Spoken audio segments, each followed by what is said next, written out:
They didn't even whisper it. I heard it right after the second glass of wine was poured. Alina was laughing at something my grandson said, something about real estate and tax write-offs. Her voice had that high clipped tone she used when she was pretending to be smarter than she was. And then I heard it. She's useless now. We just need to be patient. My own daughter-in-law, standing 10 feet away in my own kitchen. Her voice coated with sugar, as if saying something so venomous was just a passing observation. They thought I hadn't heard. That my ears, like the rest of me, were past their use. I didn't flinch, didn't drop the fork I was drying. I simply folded the towel, hung it neatly on the oven handle, and smiled. It was a small, careful smile, the kind you make when you've decided something and you know nobody will see it coming. My name is Teresa Mancini, and I am 78 years old. I've lived in this stone farmhouse, on the edge of Castellina for 54 of those years. The same house where I raised my 2 sons, where my husband Enzo planted his first vine, where I hung linens in spring air that smelled like rosemary and rain. I don't move as fast now. I haven't been up the attic stairs in over a year, but useless? No. I was never the loud one in the family. I let Enzo speak for us in town meetings. I let my sons pretend they were in charge of the vineyard, even while I balanced the books by candlelight and spoke quietly to the buyers in Florence who paid our bills. I learned early on that power doesn't always look like shouting. Sometimes it looks like staying. The family dinner was meant to be a celebration, our first harvest without Enzo. A year had passed since the funeral, and they said it would be good to gather, so they came. My sons, their wives, and the grandchildren, some of whom barely looked up from their phones. I made zuppa de farro the way Enzo liked it, with extra beans and a bay leaf plucked from the garden. No one ate much. They were too busy talking about expansion. They tossed around words like modernization, conversion, and development rights. I sat in silence, listening, spoon hovering above my bowl, waiting to hear if anyone would ask me what I thought. No one did. When dessert came, store-bought cake in a plastic tray, I brought out the old silverware, the kind with the flower-engraved handles, from my wedding chest. My son Matteo said, "Mom, maybe next time we can keep it simple." I nodded. I wasn't angry. Just quiet.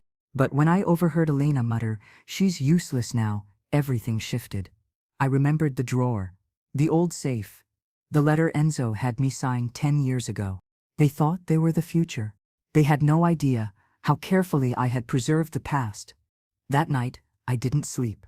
I sat in Enzo's old rocking chair, the one by the terrace that creaked in rhythm with the cicadas. I stared at the moonlit hills and felt the weight of my own silence. My lap was empty, hands folded. The house was quiet except for the tick of the clock and the refrigerator humming like a distant cello. Useless.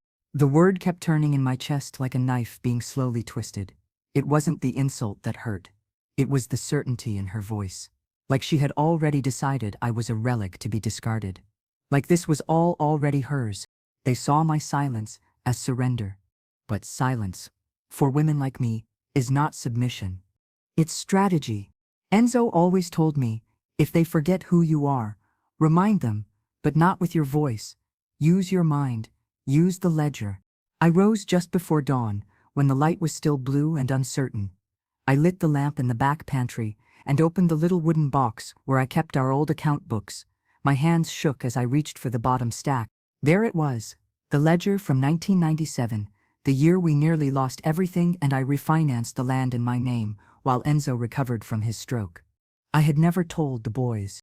They were too young to understand what a notary stamp meant, too proud, even now, to ask where the deed ended up after the bank restructured our loans. And then I remembered the safe beneath the floorboards. It took me 15 minutes to pull back the kitchen rug and lift the loose tile. The combination was simple: Enzo's birthday and the date of our first harvest. Click. Inside were the original contracts. The vineyard's title, the restructuring clause, the quiet revocation of my son's power of attorney that Enzo had insisted on adding after a heated fight with Matteo about selling the southern field. And then there was the letter, sealed in an envelope, marked, per Teresa, solo se serve, only if needed. I didn't open it then. I didn't have to. I already knew what it said. When the birds began to chirp outside, I was still sitting on the floor, surrounded by a history no one remembered but me. My knees ached, my back throbbed, but my mind was clear. They wanted me to fade quietly into the background. Instead, I had just remembered exactly who I was, and I was going to make sure they never forgot again. By the time the first hints of morning touched the sky, I had changed my clothes. Not because I was going anywhere, but because I wanted to feel solid again. I buttoned up a fresh blouse, pulled my cardigan snug, and fastened the little cameo brooch Enzo gave me on our 25th anniversary.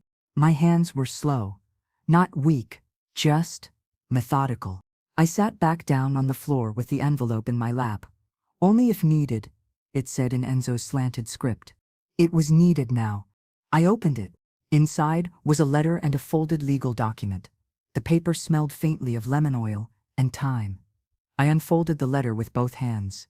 Teresa, if you're reading this, they've stopped listening. I'm sorry. I should have prepared them better, but I knew this day might come. The vineyard is legally yours. The title was restructured the year after my second stroke. It is protected. The boys cannot sell it, lease it, or use it as collateral. The business registration, yes, the one filed in Florence, is under your name and always has been. I know you never wanted the credit, but I needed you to have the power. If they try to push you aside, remind them, you are not decoration. You are the ground itself. With love, Enzo. I pressed the page to my chest and closed my eyes. Enzo had always seen me, even when others hadn't. By mid-morning, I had moved to the kitchen table. I made coffee, strong, stovetop, the way we drank it when money was tight and mornings were cold. The legal document that came with the letter confirmed what Enzo had written. Filed, notarized, stamped with the blue mark from the notary on Via del Forno. I placed it beside the latest letter from the accountant. They had sent a financial overview last month, likely for my son Matteo to review, but he hadn't read it carefully. If he had, he might have noticed what was missing. Me. No one had listed me as an owner, because they'd forgotten, or chosen not to see. I opened the old black binder I kept for emergencies and began pulling out papers, copies of previous tax filings, vendor contracts, property documents.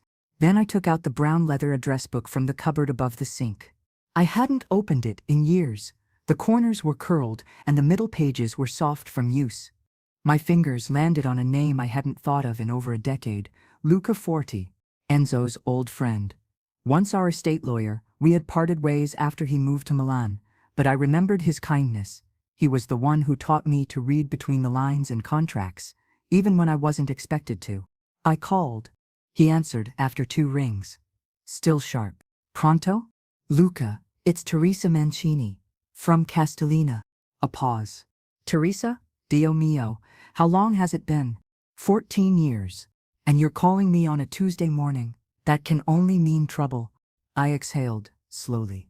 They think I'm useless, and they're about to learn I'm not. Luca drove down that same afternoon, said he had a meeting in Florence the next day, but could detour through Chianti. He arrived just before dinner, his silver Fiat kicking dust into the lavender patch by the gate.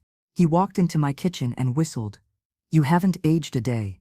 I raised an eyebrow. You still lie like a lawyer. He smiled and kissed both cheeks. I placed the ledger, letter and document on the table. He didn't speak for 10 minutes, just read.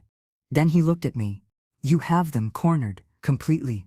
I don't want revenge, I said. I want clarity. I want them to remember who planted this land. Then we act now, he said, before they file anything stupid. By sunset, we had drafted a list. Freeze the vineyard's usage rights. Issue a formal reminder of ownership. Notify suppliers and legal partners. Secure the land's protected designation. I faxed a copy of the ownership deed to the regional office in Siena. Luca would follow up in person. He called it a legal perimeter, a quiet fence I was building before anyone even realized the house was surrounded. Before he left, Luca placed his hand over mine. Teresa, don't let them gaslight you into shrinking. You built this. Enzo might have held the hammer, but you carried the blueprint. His voice cracked just a little. And if they keep trying to erase you, remind them what silence really sounds like. That night, I didn't cry. I cleaned the silver, wrote 3 letters to old vineyard contacts, and set my alarm for 6. I would need to wake up early. Not for farm work. Those days were over, but to go into town, walk into the bank, and sign what Luca had prepared. Tomorrow, everything would shift. They still thought I was the fragile old woman pouring soup. They didn't know I had re-inherited the ground beneath their feet. The next morning, I dressed with care. Not for vanity, but for memory. I wore the navy skirt I used to wear to church. The one Enzo always said made me look strong in the eyes. I pressed the collar of my blouse until it laid perfectly flat, smoothed my apricot cardigan, and pinned my brooch just beneath my throat. The walk to town wasn't far, 15 minutes downhill, if you knew the path that passed under the olive trees. I took it slow. The air was crisp and the gravel shifted beneath my soles. I passed the old stone wall where Enzo and I carved our initials when we were 19. E.T. 9. Still there. Still ours. The bank was quiet when I entered. One teller on duty, a boy named Carlo, probably 25, with a nervous jaw and polite voice. He didn't recognize me. Appointment? He asked. No, I'm here to see Signora Paletti. He blinked. Head manager? I nodded. Tell her it's Teresa Mancini. She'll understand. He vanished into the back office. Less than a minute later, she emerged, gray-haired, broad-shouldered, with lipstick too bright for a Tuesday morning. She gasped when she saw me. Teresa, Dio santo. I thought you'd moved to your son's place.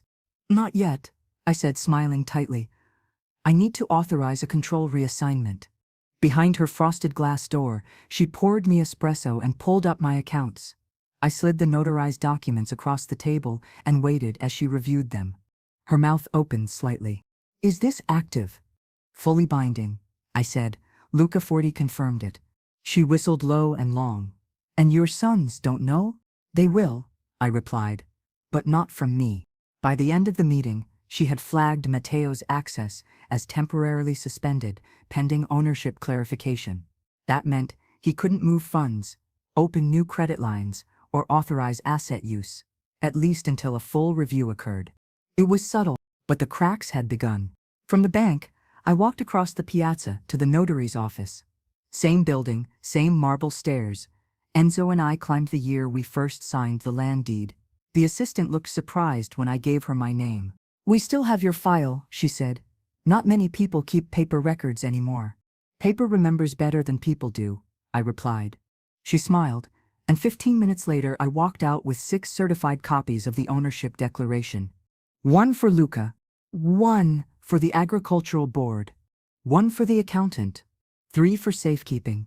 I stopped at the cafe near the fountain and ordered a warm cornetto and macchiato. The waitress, barely older than my granddaughters, called me Nana with a lazy affection. I watched the pigeons fight over breadcrumbs and thought about how fast kindness curdles when people think you're powerless. They'd all smiled when I cooked for them, thanked me when I gifted hand-stitched towels for Christmas, but none of them saw me. Not really. They saw a placeholder, a relic, a woman to be managed, nudged toward the guest room, then folded out of the conversation like a worn napkin. That was over now. That afternoon, I walked back home, a little slower, knees whispering warnings. I sat on the terrace with a bowl of chestnuts and started peeling them one by one. The wind carried the scent of rosemary and pine. Enzo's chair rocked gently beside me, though no one sat in it. I closed my eyes and breathed. The first sign came that evening. A missed call from Matteo. Then a second.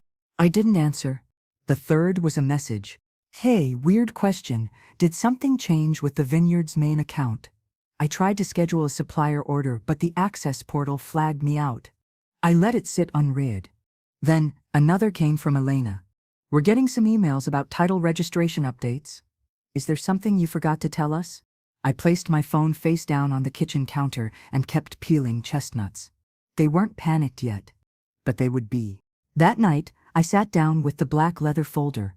I began writing letters, short ones. One to the Board of Appellation, reaffirming my ownership and requesting the seal of historical preservation remain in my name. One to the property registrar, notifying them of usage suspensions. One to the family accountant, requesting an updated balance sheet to be delivered only to me. Each word I wrote felt like a stone, returned to a broken wall. They weren't just going to hear from me. They were going to be corrected by me. At 9:12 p.m., My phone buzzed again. Mateo. Then a fourth time. And a fifth. I didn't answer. Let him wonder, let him twist. They had spoken over me for too long. Now they could sit in silence. By the time Thursday came, the calls had stopped. The silence was louder than the pings. That morning, I dressed the same way I did on the day we signed our first wine contract in 1982. Apricot cardigan, cream blouse, long gray skirt, black flats, nothing loud, nothing special, just the clothes of a woman who showed up. I opened the shutters before dawn and watched the cypress trees stretch in the breeze. Below them, the vines reached toward the horizon like green veins in the earth. The southern parcel, Enzo's pride, still hadn't been touched this year. They were waiting on permits, or more likely, assuming I would sign off on them. But I hadn't. And I wouldn't, because the vineyard already belonged to me. Around 10:00 a.m., a white luxury car pulled into the gravel drive, tires crunching like slow thunder. I didn't need to check. I knew the sound. Matteo. He stepped out in a navy button-down shirt and pressed chinos like he was arriving at a business lunch. Elena followed, high heels clicking against the stone like they were echoing on marble instead of dirt. She had a pair of oversized sunglasses perched on her head like a crown. They didn't come to visit. They came to demand. I waited by the front door with a folded copy of the vineyard registration document in my hand. "Mama," Matteo said, voice rehearsed. "Can we talk inside?" "No," I said, still calm. "Out here is just fine." He blinked. "It's hot." "I'm not cold," I replied. Elena crossed her arms. "We're getting calls from vendors, from the bank." "What's going on?" I handed the document to Matteo. "This is what's going on." He took it, scanned the first line. His face tightened. "What is this?" "Ownership registration, filed in Florence, transferred and notarized 15 years ago. You didn't tell us. You didn't ask." Elena leaned forward, all fake warmth and flashing nails. "You're not thinking clearly. We've been managing everything. The suppliers, the bookings, the contracts. You haven't even been involved in 2 years." "Involved?" I said. "You mean present?" "I was never just present. I built this." She scoffed. "This is about legacy, Teresa. Don't you want the family to succeed?" "Yes," I said. "That's why I'm removing the parts that rot from the inside." Matteo took a step closer. "You can't just cut us out." "I didn't cut anyone," I said. "I preserved what your father and I started. You tried to give it away, lease it, monetize it. And when that didn't work, you dismissed me like a fixture, a faucet." There was a long pause. Matteo stared at the document again. His fingers trembled slightly. "You don't understand the market, Mama. There's opportunity now. Investors, partnerships, we could triple profits. And lose control. So what if we do? That's the future." "No," I said. "That's a shortcut. You want to sell pieces of land you didn't plant. Cash out on roots that took decades. And the moment it's not profitable, you'll walk away. You're being emotional." I stepped forward. "No, Matteo, I'm being responsible." Elena shifted her weight. "So what now? You'll keep it locked down forever? Punish us? Is that the plan?" I smiled faintly. "The plan is simple. You don't touch what you didn't build. You don't profit from what you tried to bury." Matteo's mouth opened, then shut. He didn't argue further. Because he knew. They had underestimated the quiet woman in the background, the one who sewed curtains while studying interest rates, the one who served wine at events, but signed the checks no one bothered to read. They thought age was an eraser. They were wrong. They left without another word. Elena nearly twisted her ankle on the uneven cobblestone. I watched the car disappear past the olive trees and didn't move until the sound was gone. Then, I turned back inside. I had work to do. I spent the afternoon drafting a formal letter of revocation, terminating Matteo's involvement in supplier negotiations. It was polite, legal, cold. Then I wrote another, canceling Elena's media consultant contract, which she had assigned herself 6 months ago without my knowledge. She had charged $7,000 for brand alignment. I left her one sentence. "The vineyard does not require a brand. It already has a name, ours." I walked down to the post office myself, mailing the letters with tracking. The clerk didn't ask questions, just weighed the envelopes, and nodded with a subtle look of approval, as if she knew something unspoken, was happening. That evening, as I peeled potatoes by the window, my phone buzzed. A message from Clara, my youngest granddaughter. Nana, are you okay? Mama and Papa are acting weird. Can I come visit this weekend? I smiled. Yes, more come. I'll make you crostata. And just like that, I remembered something important. This was never about revenge. It was about restoring order, letting the right things grow again. The soil was mine. The roots were deep. And the harvest was still coming. Clara arrived on Saturday with a duffel bag, a bag of store-bought pastries, and a worried look in her eyes. She was 17, too observant for her age, and too quiet to be noticed by the loud ones in the family. She didn't ask why her parents were distant or why her brother had suddenly moved back in with them. She just hugged me tighter than usual and said, "I missed the way your house smells." I told her it was the rosemary and lemon oil. But we both knew it was more than that. She helped me shell peas in the courtyard while I prepared lunch.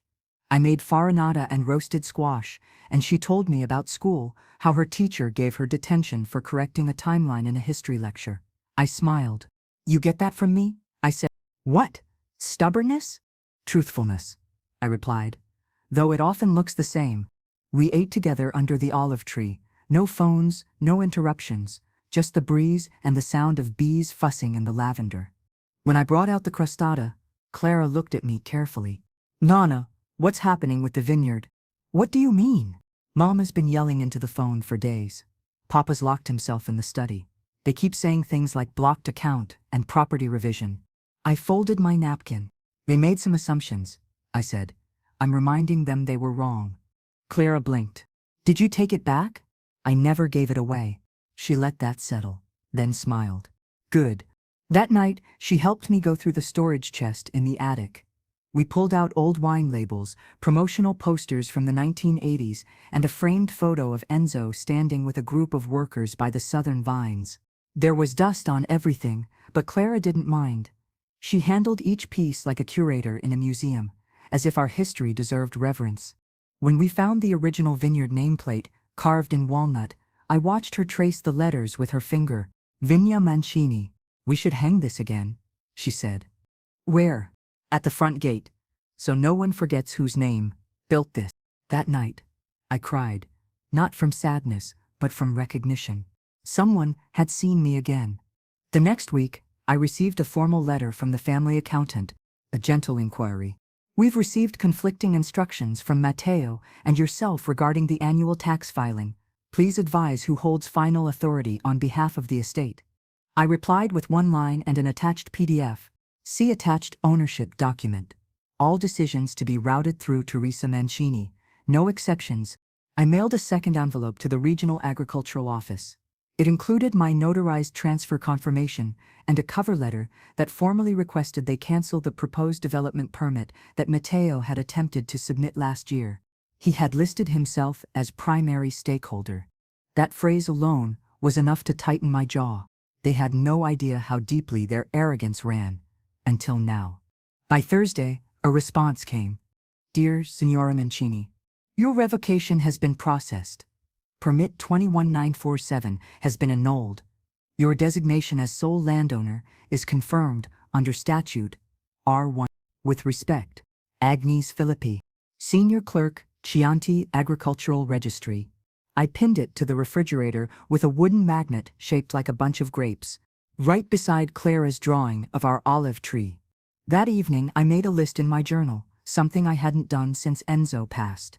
Not for groceries or chores. This list was titled, "What Still Belongs to Me." The southern parcel, the olive grove, the winery license. My name, my piece, my story. On Friday, I received a voicemail from my other son, Paolo. He rarely called unless it was his birthday. "Mama, I heard what's happening. Elena says you're shutting things down. I just want to understand why you didn't tell us anything." "Why now?" I listened once, then twice, and I realized something. He wasn't angry. He was ashamed. And I wasn't here to fix that. On Saturday morning, I hosted my first meeting in years. I invited 3 longtime workers who'd been with us since the early days, Alfredo, Gianni, and Marta. We sat at the wooden table under the trellis in the vineyard's northern corner. Clara brought out lemonade and biscotti. I showed them the documents, told them about the changes. Alfredo, who'd lost 2 fingers to a corking machine in 1992, leaned back and nodded. "It's about time," he said. "You were always the one holding it up." Marta added, "We'll follow you, Senora, not them." And I believed her. Because real loyalty doesn't require force. It just needs memory. That night, Clara helped me hang the Vigna Mancini plaque at the gate. We used the old brass nails Enzo had saved in the kitchen drawer. As I watched her hammer the final one into place, I felt something lift from my chest. Not bitterness, not revenge. Relief. Everything was in its place again. The following Monday, I received a handwritten invitation, folded inside a cream-colored envelope. Chianti Region Winemakers Association, Annual Autumn Tasting and Honors Lunch. My name was listed, by itself, for the first time in 25 years, not as guest of the Mancini family. Not as +1 of Enzo Mancini, but simply, Teresa Mancini, proprietor, Vigna Mancini. I stared at the card for a full minute before setting it gently on the mantel. My hand hovered over it, afraid even to adjust the angle. It felt like acknowledgement, real, formal, public acknowledgement. The kind they had always skipped over because I didn't wear suits or speak during press tours. But that was about to change. I arrived early the day of the event. Clara insisted on coming with me. She wore my old green linen dress, the one I used to wear to summer harvest lunches, with her hair pulled into a soft braid. I wore pearls. Not flashy, not heavy, just enough to remind them I wasn't invisible anymore.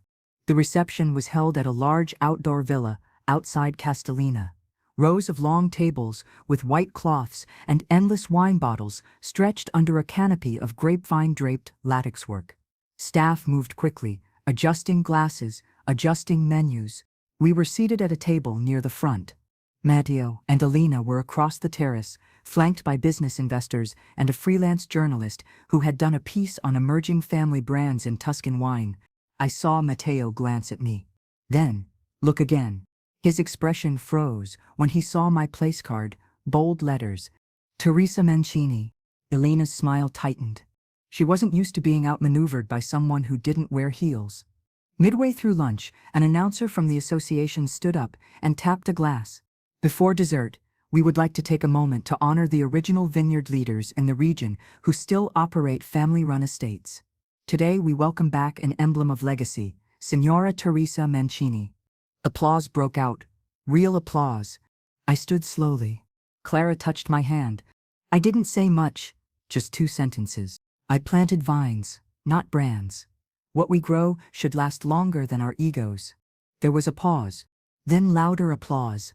Afterward, as I moved toward the tasting barrels for sampling, the journalist approached me. She was young, sharp-eyed, holding a digital recorder in one hand and a notebook in the other. "Signora Mancini," she said, "do you mind if I ask? Was there a reason for the recent ownership filings under your name?" I smiled. "Correction, not recent, just recently remembered." She smiled back, visibly intrigued. "Would you be willing to talk about how the vineyard returned to your leadership?" "It never left," I said. "Some people just forgot to look behind the scenes." She scribbled something down. "That's going to be a hell of a quote." Later that afternoon, Clara and I were given a short private tour of the association's barrel-aging cellar. The guide, an older man named Pietro, stopped in front of a large oak barrel etched with labels from notable vintages. He turned to me. "We restored something," he said. "You may not remember, but in the late 80s, your name was here once." He pointed to a small brass plate that had been polished clean. It had faded, but now it's been re-engraved. "Teresa Mancini, Harvest 89. Reserve." I felt my knees weaken just a little. Not from age, but from weight. Not shame, but legacy. When we returned home that evening, I lit a candle and placed the place card, the invitation, and a copy of the wine journal article on the table beside Enzo's photo. Clara stood beside me and whispered, "He would have been so proud." I didn't say anything. I didn't have to. The next morning, my inbox lit up. The journalist had published her article under the title, "The Quiet Route, How Teresa Mancini Took Back the Vineyard She Never Lost." It spread. The locals read it first, then friends of the family, then the Regional Winemakers Board. Then, Finally, my sons. At 4:02 p.m., I received a text from Paolo. You didn't even tell me you were being honored. I answered, you never asked what I'd done. At 5:41 p.m., Elena called. I let it ring, then ring again, and finally, go silent. That evening, as the sun dipped behind the olive trees, Clara and I walked the perimeter of the southern vines. The air smelled like damp stone and grape skins. Do you think they'll come around? She asked. Eventually, I said. Do you want them to? I paused. I want them to remember. Remember what? That what grows quietly often grows deepest. She didn't answer. She didn't need to. I placed the day's mail on the kitchen counter. Among it, a glossy wine magazine with a full-page photo of the association's tasting event. I was in the corner of the frame, standing tall, next to Clara, hand resting on the newly engraved barrel. The caption read, "The matriarch of Vigna Mancini returns." I didn't feel returned. I felt restored. The following week, the house was quiet in a new way. Not hollow, not empty, just settled. The phone didn't ring much anymore, not with questions or protests, not even with apologies, just silence. The kind that shows up after something irreversible has occurred. And maybe that's what this was. Not a battle, not revenge, just a correction written so neatly that even the guilty didn't know where to press back. On Wednesday morning, I received a knock on the door. No call, no text, just a slow, unsure knock. I wiped my hands on a towel and opened it to find Paolo on the porch, holding a box of pastries from the cafe downtown and looking like he hadn't slept properly in a week. I wasn't sure if you'd let me in. You were always welcome, Paolo. You just stopped coming. He stepped inside like he didn't recognize the place anymore. Like the lemon tree by the window and the faded runner in the hall were new, like his childhood had aged without his permission. We sat at the table. I poured espresso without asking and laid out 2 cups and saucers like I'd done 100 times before. But this time, the silence had weight. Paolo finally spoke. Matteo's furious. He says you made him look like a fool in front of the investors. Matteo did that himself, I said. I just stopped covering for it. He nodded slowly, rubbing the bridge of his nose. He's always been loud. I just never thought he'd be reckless. You both assumed I'd step aside quietly. Because you never pushed back. Because I thought you were listening. He looked up at me. Not as a son, looking at his mother, but as a man trying to reconcile the woman he forgot was there. Why didn't you tell us sooner? Because I raised you to notice. And when you didn't, I let you fail on your own terms. There was a long pause. Then, very softly, I'm sorry, Mama. Not loud, not dramatic, but real, and late. He reached into his coat pocket and pulled out a folded page, a printout of the wine journal article. The one with the photo.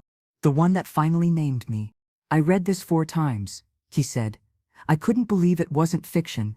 It isn't, I said, but you didn't have to believe it, you just had to remember it. He folded the page again, carefully this time. You looked so certain in that picture, like you were exactly where you belonged. I was. We didn't talk much more. He stayed, for an hour. Told me Clara was talking about studying agriculture now, that she'd been asking questions about the vineyard he couldn't answer. I smiled. Good. Let her ask. But don't pretend to know what you haven't lived. As he left, he turned to me on the porch. Do you think you'll ever put our names back on the paperwork? I met his eyes. Do you think I should? He didn't answer. And that was answer enough. That evening, I pulled out the second ledger book, the smaller one, the one I used for personal things, not transactions, not harvests, but choices. I wrote a new entry on the last page. October. Paolo came by. He looked like a boy again. Still doesn't know how much he doesn't know. But maybe, he wants to. The next day, Elena arrived. Uninvited. She didn't knock. Just appeared in the courtyard, like a breeze no one asked for. Her dress was crisp. Her heels scuffed from the gravel. I didn't offer coffee. She didn't sit. I'm not here to argue, she said. That would be new. I just think you're being unfair. You could have taught me, prepared me. You just cut me out. I held her gaze. Prepared you. I left notebooks, recipes, ledgers. You said they were old-fashioned. Because they were. And now they're valuable. She crossed her arms. I was trying to modernize the brand. You were trying to erase me. She shifted on her heels. You've made your point. You've humiliated us publicly. Congratulations. This was never about humiliation. This was about history. Mine. So now what? You die with it and let the vineyard rot? No, I said, stepping closer. I pass it to someone who listened before they spoke. Elena's mouth twisted, but she didn't respond. She turned and walked away too quickly for someone who just claimed to want understanding. I didn't watch her go. I turned instead to the rosemary bush and began pruning. That night, Clara and I made roasted lamb and potato wedges with rosemary. She set the table. I poured wine. As we ate, she looked up. Is it hard not to let bitterness stay? I nodded. Every day, but letting it stay would mean they still have a place here. And they don't. Not anymore. So who does? I smiled. People who see me. When dinner was done, I handed her a key. What's this? To the document drawer. You trust me? You asked to learn. That's how it begins. Clara arrived at dawn the next day with her sleeves rolled up and a spiral notebook in her hand. You said I could learn, she said. Where do we start? We started where anyone should, with soil. She followed me to the southern parcel, carrying a spade and an old burlap bag. I showed her how to pinch the dirt between her fingers and smell for rot or richness. Enzo used to call it la lengua de la terra, the tongue of the earth. Clara repeated the phrase out loud, testing its weight. La lengua de la terra, she said. Beautiful. It's how you listen, I told her. Before anything else, we spent the morning walking each row. I pointed out the signs others often missed. The way one vine leaned, the dark circle at the root of another. Clara took notes without interrupting. She didn't pretend to know more than she did. That was already more than I could say for half the consultants Elena had brought in last year. Around noon, we sat beneath the pergola, near the old tool shed. I brought out lemon water and bread. Clara flipped through her notes and looked up. Why did you never teach them? I knew who she meant. Because they didn't want to learn, they wanted to inherit, not understand. She nodded. I don't want to inherit. What do you want? To deserve it. And that was the moment I decided. This was who I would hand it to. After lunch, we went inside and opened the drawer the key belonged to. Clara sifted through yellowing documents, Enzo's cursive and hand-drawn vineyard maps from 1971. She asked about tax forms, seasonal rotations, even the costs of bottling in-house versus outsourced. She didn't just want the legacy, she wanted the mechanism. That evening, I found her asleep on the sofa with a stack of legal forms fanned out across her lap. I covered her with a wool blanket and placed the ledger on the table beside her. It felt like passing something alive. Not paper, not property, but memory. The next morning, Clara woke up early again. Before I even started the mocha pot, she was already in the field. She had brought gloves and her own notebook this time, and when I stepped outside, she was down on one knee, inspecting the lowest vine on the southern slope. It's too wet, she called out. I smiled. Yes, that one's been draining poorly for 2 years. She grinned. Then we'll fix it. We? You're not doing this alone anymore. That night, I pulled out a smaller notebook, one with blank pages. I wrote 3 lines. Inheritance isn't paper, it's presence. And she showed up. On Thursday, I scheduled a visit to the notary. Clara walked beside me, through town, in boots that were still too new for vineyard soil, but had already collected their first coat of dust. Inside the notary's office, the assistant recognized me immediately. You're back? I'm updating something. I handed her a sealed folder. It contained the first draft of my succession plan. No shared ownership. No clause for second sons. No loopholes for in-laws. Just one name. Clara Mancini. The notary raised her eyebrows. You're sure? She earned it before she even asked for it. When we left, Clara still didn't know what I'd done. I didn't tell her. Not yet. Some gifts are sweeter when they arrive slowly, like ripening grapes, not plucked too early. That weekend, I hosted a small lunch at the vineyard. Just a few old friends from the region, people who remembered when I still wore braids and ran between barrels with a ledger tucked under my arm. Marta brought wine. Gianni brought pecorino. Everyone brought stories. They all asked about Clara. She has your eyes, Marta said. No, I corrected. She has my vision. They understood the difference. Later that night, I found Clara outside, watering the small herb patch by the kitchen wall. The moonlight hit her face in a way that reminded me of my mother. She looked up. Do you think they'll be angry forever? Maybe. Do you care? I thought for a long moment. I don't want to be remembered for what I denied them. I want to be remembered for what I protected. And what was that? A vineyard worth remembering. The next morning, she asked if she could take cuttings to start a new row. Why that spot? Because it's where you let me begin. And I nodded. Then it's yours. The morning I finalized the succession plan, it rained. Not heavily, just a soft rhythmic drizzle that tapped gently on the clay roof tiles and turned the vineyard soil a deeper shade of umber. The kind of rain that made things grow, if they had roots to hold it. Clara was at the far end of the field, kneeling near the new cuttings she'd planted. She wore my old straw hat and a borrowed raincoat that was too big in the sleeves. From the kitchen window, I watched her press the soil down around the base of the vine with both hands, as if sealing a promise. Don't plant anything you wouldn't water in a storm, Enzo used to say. She hadn't heard that one before, but she lived it anyway.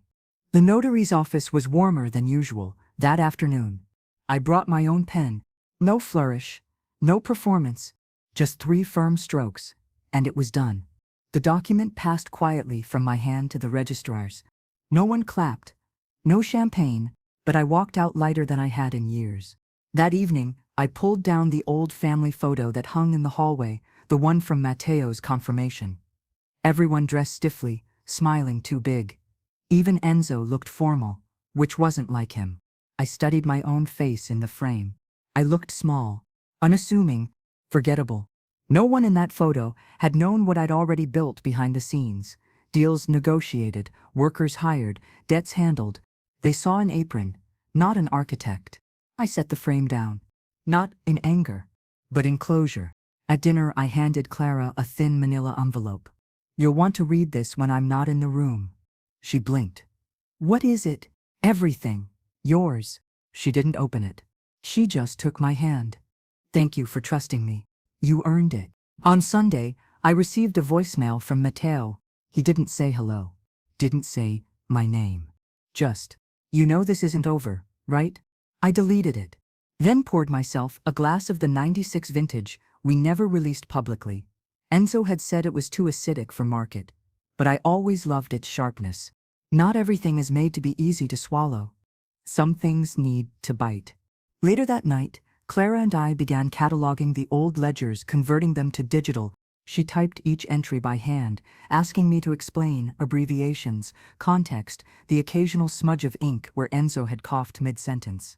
You know, she said, you could have just hired someone to do all this. And miss hearing you pronounce words like net revenue with suspicion? She laughed. And in that laugh, I heard something new. Continuity. The following Thursday, I opened a small wooden box I'd kept hidden in the back of the pantry. It held the first cork we ever pressed. Enzo had labeled it, Mancini Begins. I placed it in Clara's palm, without ceremony. It's not valuable, I said, but it's the first thing that was ever truly ours. Then I'll keep it safe. No, I said, you'll use it to remember that the first things are always the most fragile, but they're also the most honest. That evening, we walked the vineyard together, her on the left, me on the right. Are you tired? She asked. No, I said, I'm finished. There's a difference. Tired is when you're worn down. Finished is when you've given what you came to give. She nodded and didn't speak for a while. Then, softly, so what happens next? I smiled. Whatever you decide is worth continuing. That night, I wrote one final entry in the margin of the ledger. The story doesn't end with me. It only began because I refused to disappear. The next morning, the sun returned. The vines glittered with raindrops and new ambition. The wind smelled like rosemary and reclamation. And Clara made the coffee. For once, I didn't tell her how to brew it. I just drank it and said perfect. The messages slowed by the end of October. No more voicemails from Matteo. No more texts from Elena. Not even guilt-laced silence from Paolo. At first, I waited for the next volley, some final protest. A letter with bolded legal threats or sentimental apologies scrawled in desperation. But none came. And that, somehow, made their absence feel even louder. On All Saints' Day, Clara and I went to clean the graves. We brought fresh chrysanthemums for Enzo, some rosemary for my parents, and a few sprigs of lavender tied in twine. She knelt beside me, quiet and reverent, as I swept dust from Enzo's nameplate. "You think they'd be proud?" she asked. "Pride is for the living," I replied. "But I hope they'd be at peace." She nodded, then added gently, "You should be too." That evening, I sat in the small sunroom with my wool blanket, a biscotti, and the latest vineyard reports, now printed and color-coded thanks to Clara's diligence. I turned to the last page and found a sticky note in her handwriting. "Nonna, everything is in balance now. So breathe." It surprised me how much that made me cry. Not from grief, but from stillness, like something had finally finished echoing. The next morning, I found an envelope addressed in Paolo's handwriting. It was a letter, not long, not emotional, just an acknowledgement. "I didn't know what you built. I didn't see it. Now I do. I hope one day Clara will forgive the rest of us. Even if you don't." I folded the paper neatly and placed it inside the ledger, not to answer it, but to preserve it, as proof that at least one of them tried. A week later, I heard Elena's voice again. Not in person, in a video that surfaced online, a panel discussion on rebuilding heritage brands in the face of family turmoil. She wore a tailored green blazer and spoke with the polish of someone who had rehearsed for the cameras. "Legacy is complicated," she said. "Sometimes people hold on to traditions because they're afraid of change." She didn't name me. She didn't have to. I watched her speak, like she was reciting someone else's story. And maybe she was, because she never understood this one. Clara saw it too. I found her watching it, on her phone later that evening, face unreadable. "She's still trying to spin it," she said. "Let her," I replied. "Aren't you angry?" "No." "Why not?" "Because I already took back what mattered. Let her have the empty words." Clara looked at me a moment longer, then smiled. "You really aren't like them." "No," I said. "I'm like me." That Sunday, we hosted a small tasting. Just locals. People who remembered the vineyard before the magazine features, before the renovations, before the labels turned gold and pretentious. Old workers, new neighbors, one or two grandchildren who'd grown up drinking juice from the same vines. Clara led the tour. She wore boots, jeans, and Enzo's old linen shirt tucked into her waistband. Her braid whipped in the wind as she talked about soil and acidity and heritage. She knew the answers. But more importantly, she knew the questions. They listened to her like they'd listened to me once. And I just this once stood at the back and watched. After everyone left, she turned to me. "Did I say too much?" "No," I said. "You said it better than I ever did." "Then I guess we're both part of the story now." Later that night, I took out the last empty frame in the drawer. I placed a photo in it, one Clara and I took under the gate with a new sign. She had her arm around my shoulders, and we were both laughing. Not staged. Not perfect. But real. I placed it on the mantel, beside the old family photo, and for the first time, it didn't feel like a replacement. It felt like balance. As I turned off the lights, Clara called out softly from the hallway. "Nonna, are you sad it ended this way?" I paused, then said simply, "It didn't end. It just started without them." I woke before dawn that morning. The house was still. The vineyard outside bathed in that soft gray pre-sunlight that makes everything look like it's remembering itself. I moved slowly. No urgency, no ache, just presence.